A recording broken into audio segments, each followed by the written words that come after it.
Halo friend, ya sore ini saya ingin jawab beberapa pertanyaan di Komal MC17 ya.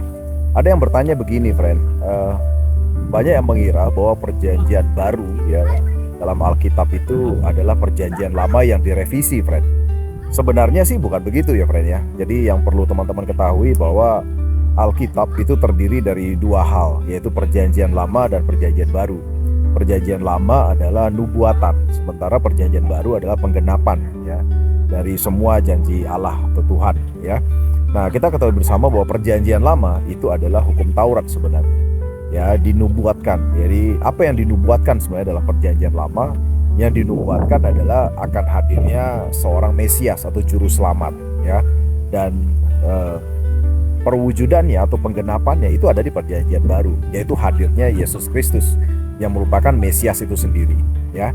Nah, tentu saja Mesias adalah juru selamat, dan kita tahu bersama bahwa beberapa bagian bangsa Yahudi tidak mempercayai adalah Yesus adalah Mesias. Kenapa? Karena bayangan mereka Yesus atau Mesias itu adalah tokoh politik atau raja yang membantu membawa bangsa Yahudi keluar dari penjajahan, perbudakan, dan juga membawa kesejahteraan.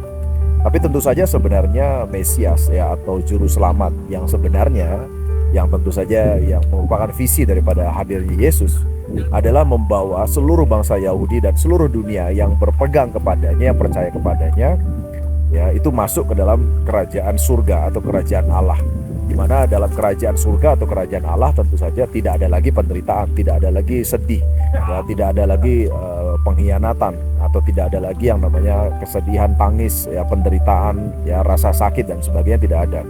Di mana kerajaan Allah atau kerajaan kekal itu adalah kerajaan abadi, adalah hidup setelah yang namanya kematian ya.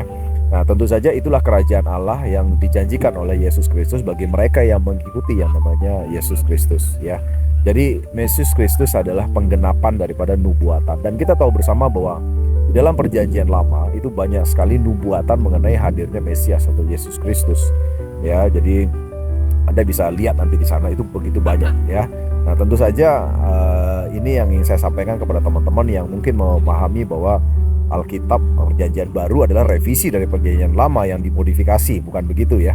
Jadi Alkitab itu terdiri dari perjanjian lama atau hukum Taurat dan ditambahkan dengan perjanjian baru atau nubuatan mengenai hadirnya Mesias atau Yesus Kristus ya. Dan tentu saja ya sahabat sekalian, kita tahu bersama bahwa perjanjian baru dan perjanjian lama tidak bisa dipisahkan ya. Jadi perjanjian baru bukan berarti merevisi perjanjian lama, tapi menambahkan ya. Dan tentu saja dengan adanya Yesus Kristus sebagai korban yang sempurna, tentu saja akhirnya meniadakan banyak sekali ritual yang ada di perjanjian lama, sehingga banyak sekali hal-hal yang berkenaan ritual ya, berkenaan dengan hal tetek bengek itu yang tidak diperlukan lagi di perjanjian baru, seperti misalnya makanan haram ya kan, kemudian ritual-ritual ibadah yang tentu saja tidak penting, yang hanya menunjukkan cara beribadah dan sebagainya, itu sudah tidak diperlukan lagi. Karena bagi Yesus Kristus atau perjanjian baru, yang terpenting adalah hati ya, yang terpenting adalah apa yang keluar dari mulutmu ya, bukan apa yang masuk ke dalam mulutmu.